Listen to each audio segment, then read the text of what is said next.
Mutton boneless అనమాట. ములక్కాడ వండుదాం. Mutton శుభ్రం తెచ్చేసుకొని ఇందులోనే మసాలా కలిపి పక్కన పెట్టేసుకుందాం. గరం మసాలా, పసుపు, సరిపడా కారం, మసాలా కలిపేసి పక్కన పెట్టుకుందాం. కొంచెం పెరిగేద్దాం. మటన్ ములక్కాడ మసాలా కలిపేసి పక్కన పెట్టుకొని ఉల్లిపాయ ఒక టమాటా వేసి వండుదాం. ఒక అరగంట ఫ్రిడ్జ్లో పెట్టేద్దాం. బోన్లెస్ మటన్ అనమాట.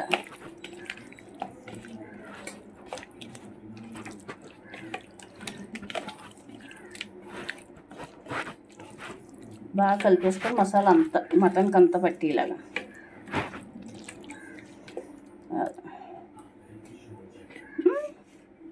ఈసారి ఉల్లిపాయలన్నీ రెడీ చేసుకుంటాం. చక్కగా నానింది కదా.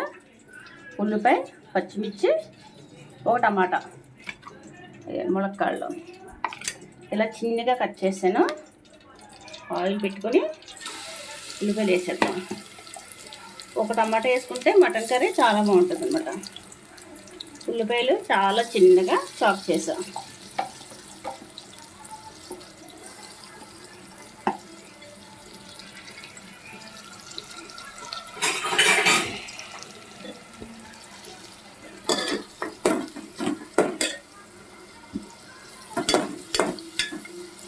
ఉల్లిపాయలు కొంచెం వేసాను నేను.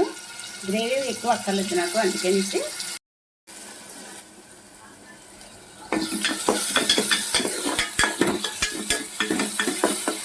ఇంకా గ్రేవీ అవసరమైతే ఇంకా ఉల్లిపాయలు పడతాయి. ఉల్లిపాయ ఇంకో టమాటా కూడా పడుతుంది అన్నమాట. ఇక్కడ చక్కగా వేగిందా. కొంచెం కొత్తిమీర,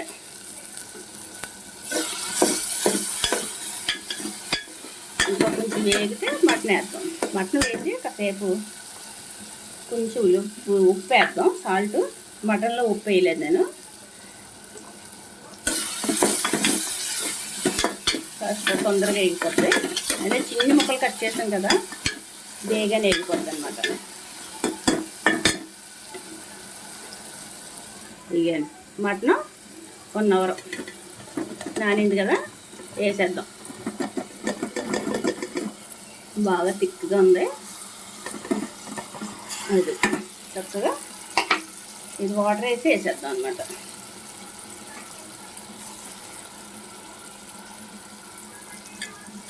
ములక్కాడ వేద్దాం. ములక్కాడ కూడా ఇప్పుడే వేసేసుకోండి, బాగా ఉడుకుతుంది.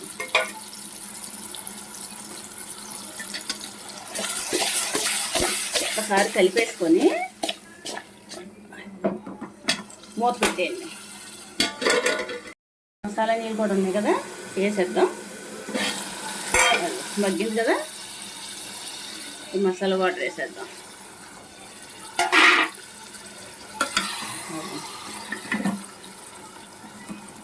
వాటర్ వేసేద్దాం. సాల్ట్ చూసుకుని వేసుకోండి. వాటర్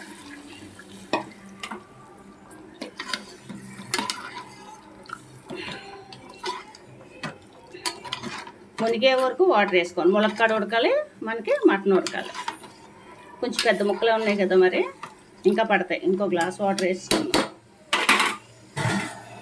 పెరిగేసిన మనం తొందరగా ఉడికిపోద్ది. సరిపోద్ది.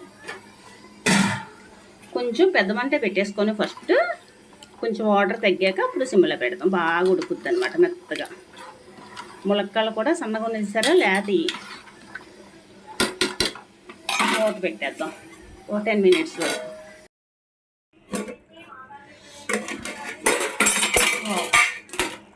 అయిపోయింది. ఇంకా స్టవ్ కట్టేద్దాం. ఎంత బాగా అయిందో. మటన్ బాగా కుక్ అయింది కదా, స్టవ్ ఆఫ్ చేసేద్దాం.